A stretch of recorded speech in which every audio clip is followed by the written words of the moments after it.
Hi, I'm Darrin Peppard. Welcome to the Leaning into Leadership podcast, the podcast dedicated to today's hardworking leader.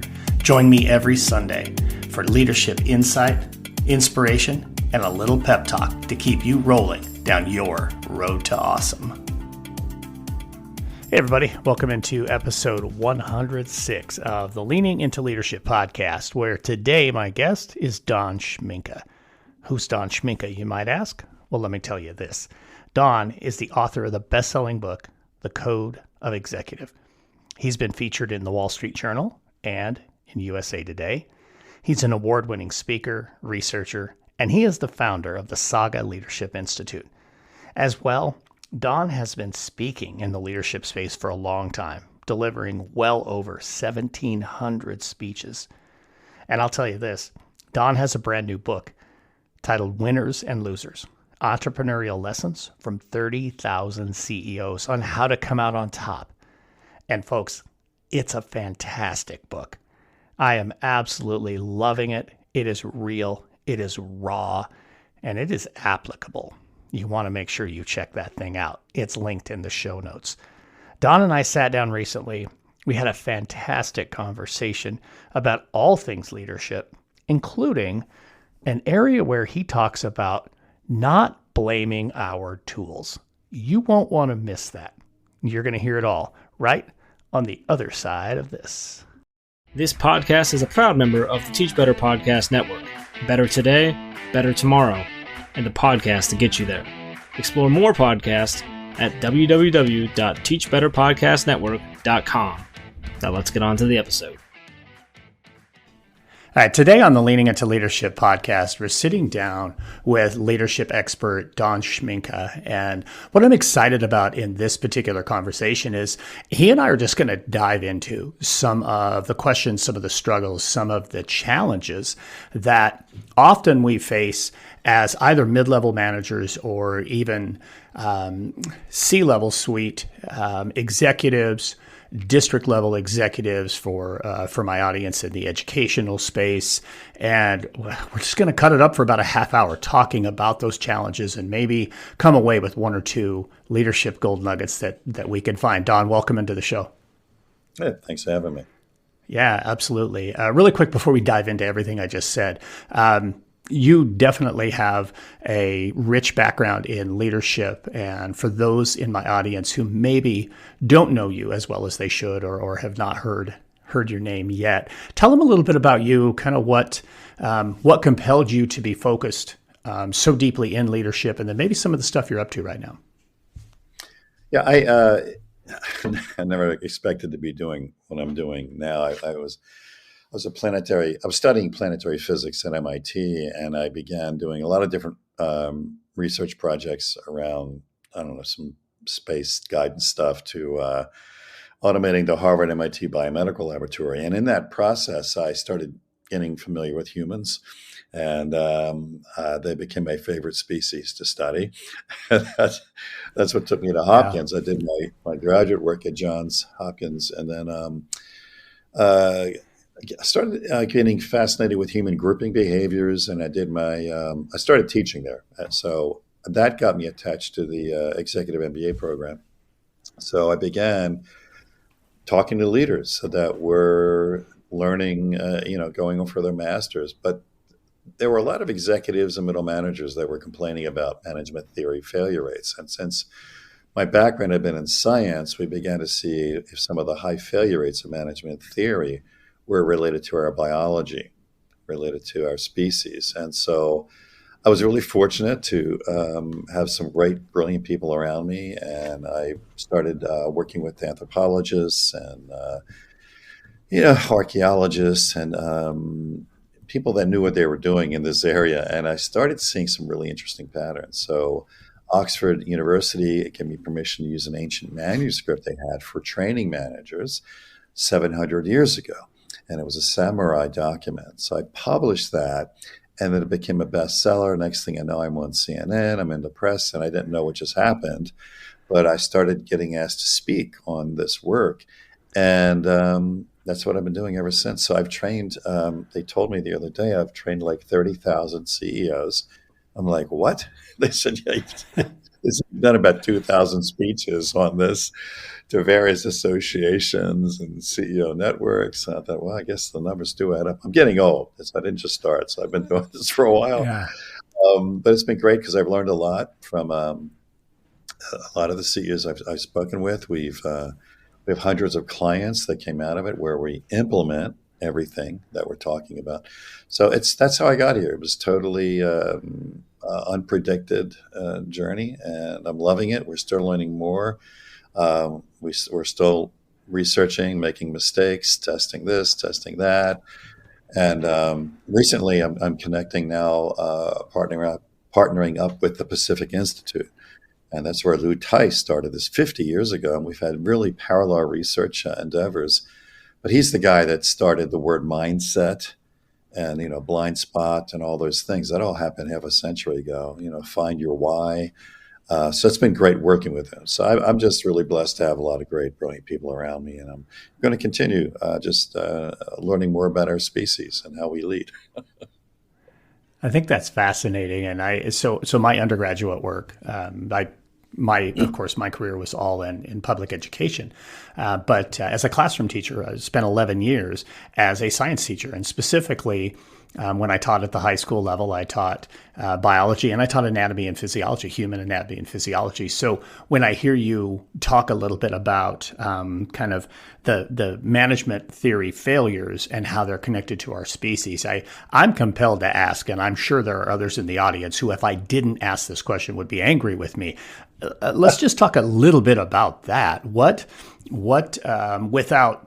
without turning it into, I'm sure we could probably talk about this for hours and we don't want to necessarily turn it into a full lecture, but talk just a little bit about how that connection with our own DNA, our own biological tendencies and that management theory failure. What's the correlation?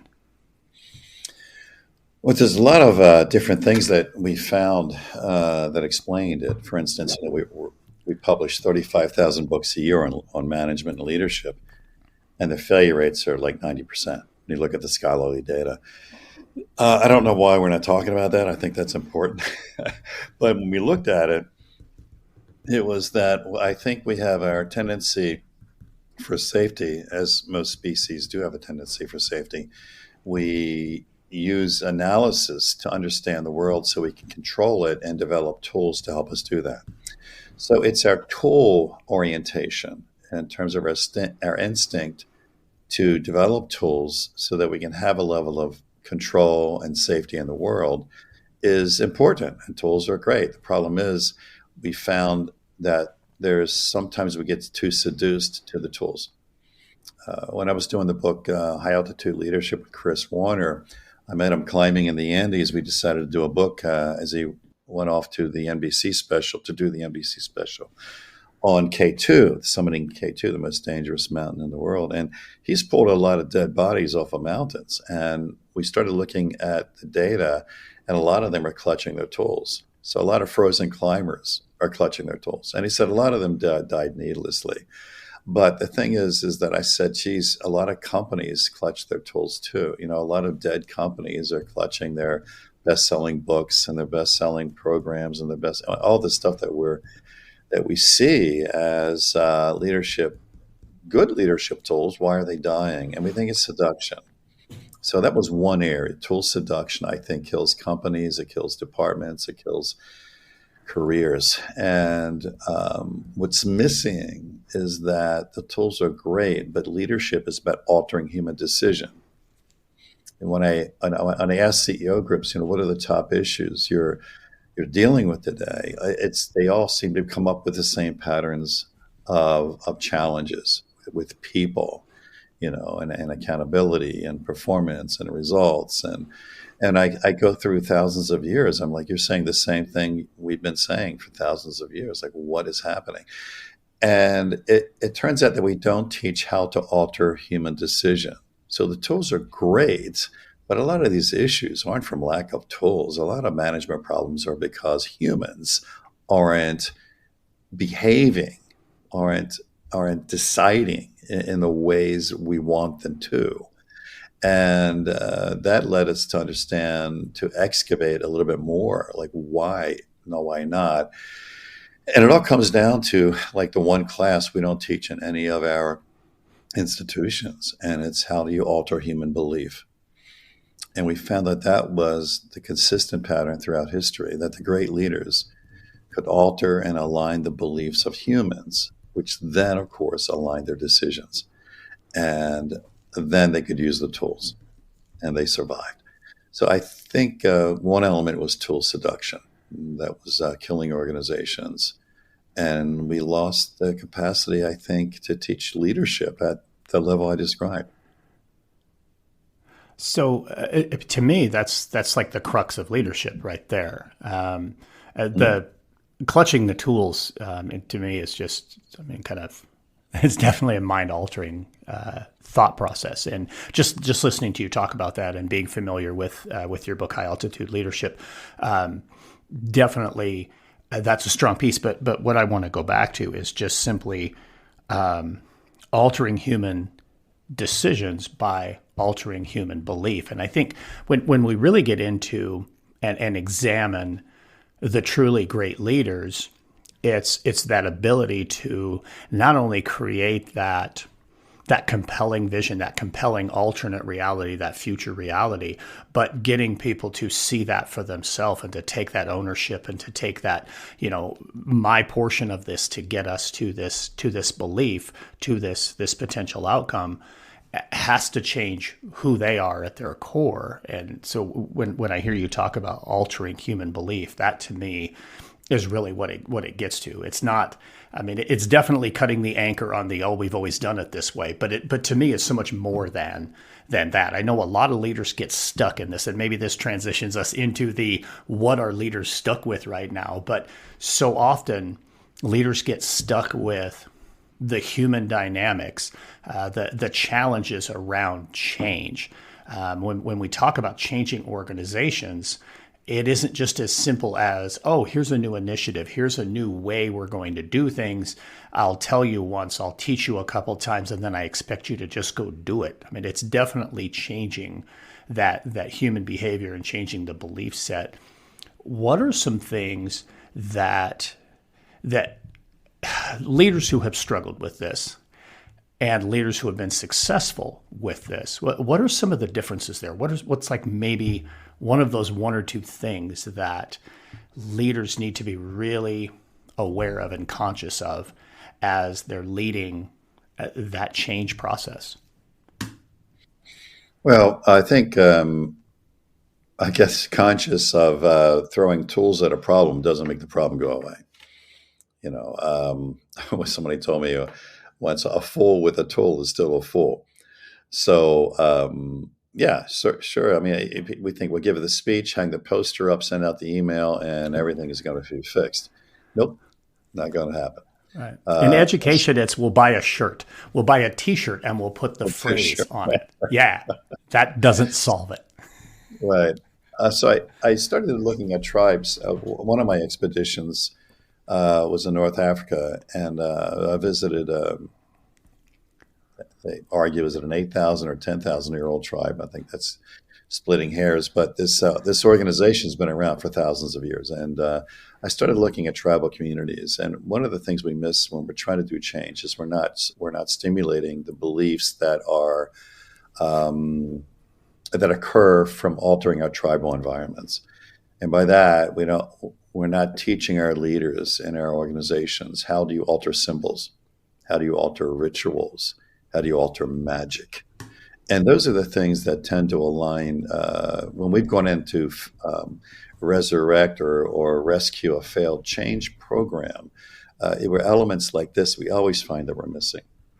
And so, I think leaders today, if we start looking at ourselves and start incorporating what has been working for us for thousands of years, we'll start getting more success. And so a lot of times I think it's that. And like I have a book coming out in October next month. Oh, geez, it's getting close. For entrepreneurs. But people are saying, well, this is more than just for entrepreneurs. This could be used in management. And part of what I was doing in the book was unhooking myths, taking management myths and debunking them with data and evidence. And so as we started getting into this, it was like, well, we think people follow us, but they're not following us. They're following the story we represent. We think our plans will work. Plans never work. We worked with Black Hawk Down, Matt Eversman, learned a lot about planning and what happens when it goes wrong. Right. We started as dispelling myths about happy employees, about perseverance, about being the lead dog, and about human potential. So people were saying, wow, this could be applied anywhere. But the whole point is what we're doing is we're replacing the myths with evidence that there are more powerful ways of leading than the best-selling management theories with a high failure rate. And that's what I like doing. I like teaching. I'm a learner and a teacher, and I'm insatiable. I'll do these expeditions around the world, do some filming and interviewing, and try to find something. And it all doesn't work. Maybe 80% isn't useful, but it's that 20% it really becomes powerful. And by applying it in companies, it's risky, right? I'm out there with CEOs making this stuff happen, but when they see the performance go up tremendously, then we know we're on something. And we just finished an oil services firm recently, and they've seen everything. And I said, "This is the best money we ever spent." But that, to me, that's validation of the research. You know what I mean? When somebody can say, "Hey, this works. It's replicable. It makes sense." So I think that's a journey for leaders today. Is what do we have to unlearn, and what are the things that we've forgotten about that has made our species great? As I listen to you talk, and we, unpack a little bit more about change theory. One of the pieces, and this will lead me into another question and an area that I know educational leaders struggle with and are struggling with right now. I hear about it a lot. One of the pieces that you kind of touched on there that I want to try and take you a little bit deeper on is when we are working to affect change, especially when new leaders come into an organization. We hear it often. We hear it in education. We hear it in the business world. I'm going to use athletics, professional sports as a great example. You hire a new coach, and what do you hear? Oh, we're going to change the culture of our organization. We're going to change the culture of our organization. And leaders, I think, across the board buy into this, and certainly culture and climate is one of my big strength areas. And I think sometimes as leaders, we'll misstep when it comes to the implementation or the changing of culture. And often we change culture in the wrong direction when somebody, new comes into the role. What advice would you have for leaders specific in that culture space where I'm new into the space, where, maybe I'm in a school, maybe I'm in an organization, maybe I'm an entrepreneur who maybe scaled a little too fast and now I need to make some changes. What are some suggestions around organizational culture, maybe some first steps or maybe some avoid these missteps or myths that could lead to failure? Well, generally when I have someone approaching me on that, or we get involved in certain organizations to do this, it really is more of a strategic question. And I think the question we're missing first is, what's our strategy for this organization? And that really digs down into, what does winning really mean and how do we do it? We have all these interesting strategic analytical models, but at the end of the day, for this organization, what does winning mean? And really dig down into what that means, because how you're going to do it can take many, many different things. We usually use military terms because of the ancient documentation that's so readily available. But, it's like, where's the battlefield tomorrow? Who's our enemy? And is it really the enemy, or is that an illusion? But how do we win? How do we outmaneuver? How do we become great? Is one of the epic, consistent patterns throughout human history. So once you understand what winning means, then it's easier to say, what culture do we need to support that strategy? And a lot of times I hear people want to change culture, and I say, why? And they can't answer the question.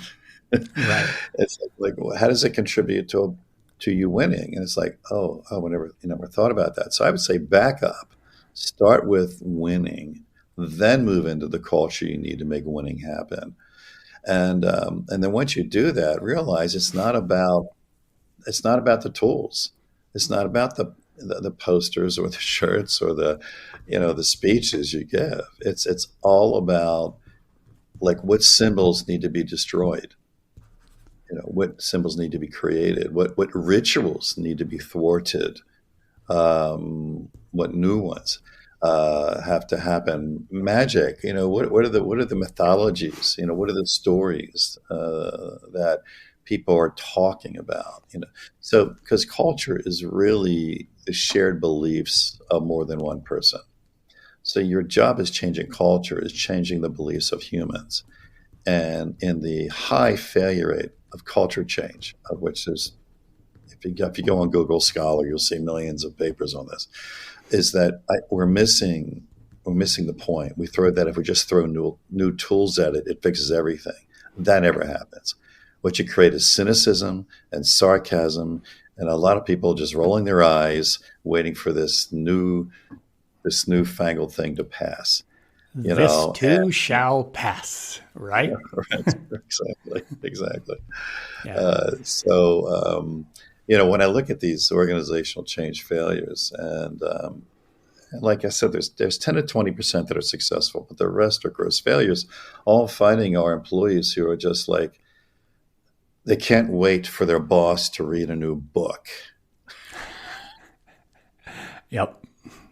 It's like, here we go, another new Yeah. book, another consultant coming in, another training. But at the end of the day, let's stop.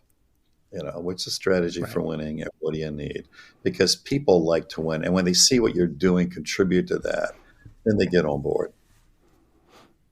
Absolutely. I love that. So you're talking about employees here, and that takes me to the next area that I know a lot of leaders are struggling with. And this is not exclusive in the education space. It's very true in the business space and the nonprofit space. Obviously, in the last 2-3 years, we've seen this incredible change, this incredible migration, if you will, of today's worker and just how today's worker chooses to make their living. The Great Resignation, if you want to use that language, it's led to employee shortages in so many different areas. And in the education space, because so many of my listeners are in that space, that's where I'll focus here. We've faced a teacher shortage for quite some time. We've faced a bit of a leadership shortage. But now, here in the last couple of years, the vacuum, if you will, that has been created of upper level district level leaders who maybe have retired or who have just moved on and said, okay, that's enough of that, I'm going to go do something else, has pulled so many leaders into new spaces, creating a vacuum under them and so forth. The big leadership challenge is how do you recruit quality talent? How do you keep quality talent? And how do you patch the boat in the meantime to keep it from sinking because of this limited pool of resources, human capital, to move forward? What might be some advice or some successful things that are happening in the space you see that leaders could lean into to find their way through this particular challenge? Yeah, every industry I see hundreds of different industries every year struggle with the talent thing. And we started doing an experiment. We started looking at speed, because we're teaching leadership all wrong. I think we're thinking about, well, how to be a great leader, what style of leader, should you be this level leader, should be that level leader. And we thought, we saw so many autopsies of dead companies with all the great leadership styles. We thought, I don't think it's about leadership style. I think it's about execution. I think it's about speed, because as you adapt your strategy and you have to course correct, and the faster companies can adapt, in a way which allows them to achieve higher levels. So we should be teaching about how to adapt. And so when you look at leaders, it's like, wait a minute, what's sucking our speed out? So I do a little test and I say, okay, I have them write down earlier in the workshop, like what's great leadership look like, but then what are all those behaviors we keep running into? And it's like the standard list, right? Politics, egos, selfishness, backbiting, CYA. I mean, you go on and on. I get like 30 of these things. And later on, I say, okay, how much time is wasted in these behaviors? And I want to find out. It's like, have you ever had a 15-minute meeting take an hour? And like all their hands go. Well, that's a 75% waste of time. 75%. And so start adding up all your meetings. How many of them are wasted? Start adding up how much time is spent in gossip and complaining, and so I go through all these behaviors, and I have them anonymously write down what percentage of time is lost. And I get a range from like 20% loss to 80% loss, but it's always around 50%. Within 15%, there's a 50% average, which really opens us up to an entirely new way of looking at leadership that we haven't pursued in this area of acquiring and keeping talent. And that is, you could double the size of your organization for free. Just put the other half back to work. Get rid of all that dysfunctional behavior, and you will have twice as many people. So the epiphany that I see in these audiences is like, oh my God, all this time waste is people waste. Like, what if we didn't have politics? What if we had bravery? What if we had honor? What if we had people willing to suffer and sacrifice together for the great cause? This is what's brought organizations together for history. And when we've done this in companies, within 4 to 6 months, now there's a lot of techniques here. I wish we had more time. Within 4 to 6 months of applying these techniques, we've been able to reduce that waste by half. So if they were like at 60%, then 4 to 6 months later, they're at 30% by their own evaluation. And then 46 months later, they're 15%. So you asymptotically can regain people and productivity. I can't tell you how many times we'd hear in a meeting, wow, that took us 5 minutes to make that decision. That would have taken us 5 weeks. And that's speed. So I think that's what we should be doing. What is strategy? What culture do you need supported? And get rid of the human waste, the time waste that you have, and you'll have more than enough people around you. Let me take that just a little bit deeper to just push a little bit harder. Who owns that? Who owns that elimination of all that waste, and how? I know who it is, but I want you to talk about it. And then how does that individual, that group of individuals, get focused on that and stay focused on that? Well, it all starts with the top. It all starts with the top. So the top executive leadership, if they're not aligned, if they're not bought in, if they don't see that this is a problem that we have to fix, and then incorporate those leadership methods that we're talking about here, then nothing's going to change. And the problem is, I've been in organizations where somebody said the right words because they wanted to look good or show that they're smart, and at the end of the day, it doesn't work. People see through all that. I think it has to be an authentic look at, hey, here's where we are, here's where we're going, here's the gap. And in filling that gap, we have to make some changes. And then using these techniques, people realize, like, now not everybody makes it. I'm not saying that you may not lose 10 or 20% of people who aren't willing to be brave enough, who are not going to be able to have the honor necessary because they're too caught up in any number of excuses or reasons. But the bulk of people that are there, they want to be great. They want to win, because that's what makes happy employees, winning. And they want to be part of a team that can operate like that. So that's what you do. You've seen that work multiple times. We're just trying to teach it and get more people to start doing it. So this will be a bit of a loaded question because this is what you do all the time. But the last question that I have for you, it's actually my next to last. I'll have another one after this. But a question I ask everybody here on the Leaning Into Leadership podcast, I'm going to ask you as well. Don, what right now are you doing to lean into leadership? To continue to, the samurai taught me about death, how death is freedom. And so people think, well, isn't that morbid? It's like, well, eventually it'll be the ultimate death. But how many things do I have to let die that are holding me back from tomorrow? So that's what I try to do. I've gotten older, and I say, in fact, this new book coming out is that, we need to teach failure more. We need to teach how to lose powerfully. That's how great entrepreneurs, I think, and great leaders emerge, is they know how to lose powerfully. And so for me, I say, geez, I have so many more mistakes to make and so little time left. and that's what I'm doing. And right now, I've just got some great people around me. I mean, I run into these terrific people. I mean, the Pacific Institute, we've got some great programs we're formulating and a new book coming out. So I think if we all just seek people to be around us who are greater, we can lift each other up. Outstanding. I love that. I love that. That's not an answer I was expecting to hear, but it is absolutely powerful. Wonderful stuff. So you've alluded to it. So this was going to be my last piece, and I'll just put these two things together.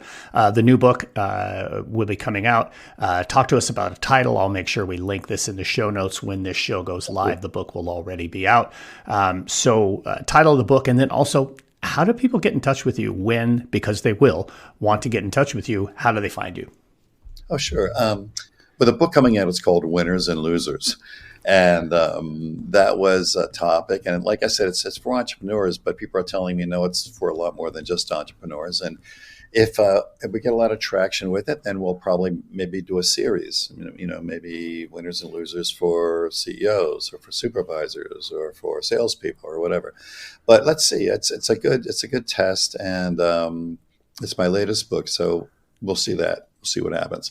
The website that we're focusing on is Saga Leadership. We ripped it off from the Vikings, SAGA, the Saga, sagaleadership.com. And we're trying to put everything in there. So if there are managers that want to do a program or a CEO that wants to look at what this looks like in their company, I'm trying to put enough there. I'm starting a blog. Actually, it's kind of cool. We're starting a blog where I'm putting in management mythbusters.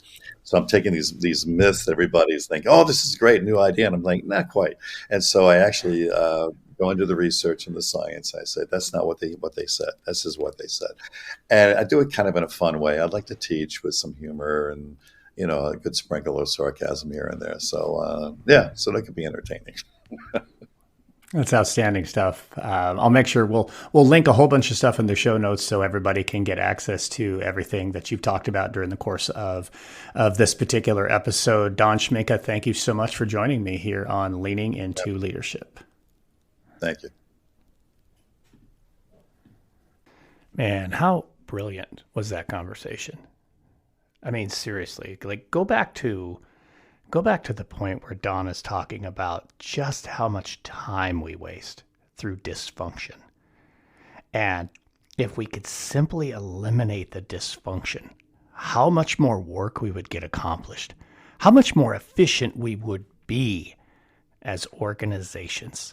That piece all by itself was worth the entire podcast. Thank you so much, Don Schmincke, for being on the show. I absolutely loved that conversation. I'm so grateful that every one of you had the opportunity to listen to it. And now it's time for a pep talk.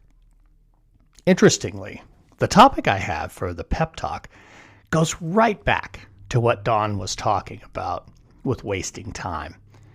I had a conversation with a couple of different leaders about a week ago, and there was a common theme around the time that they spend getting interrupted, trying to get things accomplished.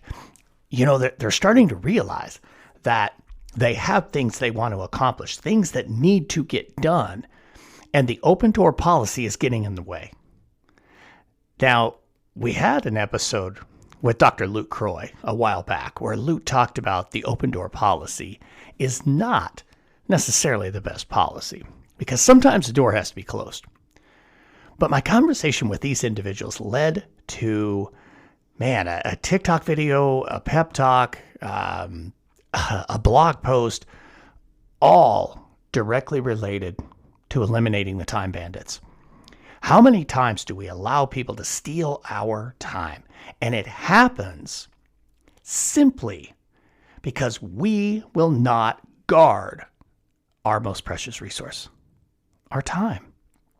Yes, we're leaders. Yes, it is a people business. I know that. I say it all the time. But folks, you still got to get stuff done. And in a world where you have to get stuff done, you've got to get clear on your priorities. Actually, Gary Keller in The One Thing would tell you that priority really means only one thing. You can't have multiple priorities. It's what is the one thing that you'll do prior to doing something else. But I digress. You've got to be clear on your priorities. And you got to be clear on what are you willing to allow people to interrupt you for. If you allow people to interrupt you for virtually everything, then you have no priorities. You're waiting for a crisis. And other people's crisis does not have to be yours. So here's what I want you to do. This is your challenge this week. I want you to audit your calendar. I want you to go back a week or a month, probably no further than that. And then I want you to list every single thing, every single person, no holds barred here, folks. You don't have to share it with anybody.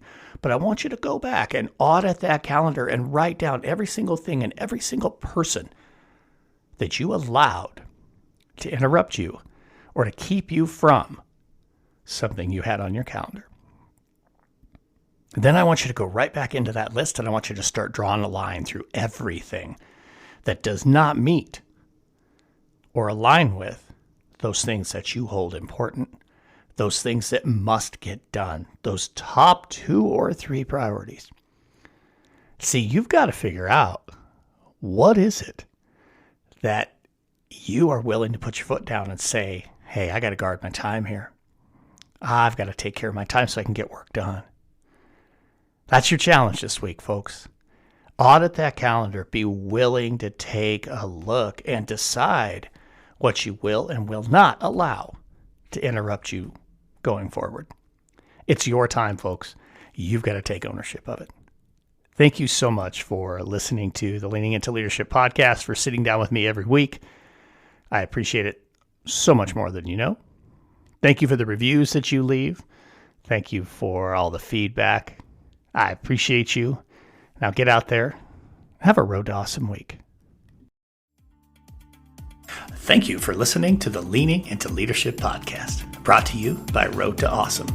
Don't forget, click subscribe, give a review, and share this with somebody who might also enjoy leaning into leadership.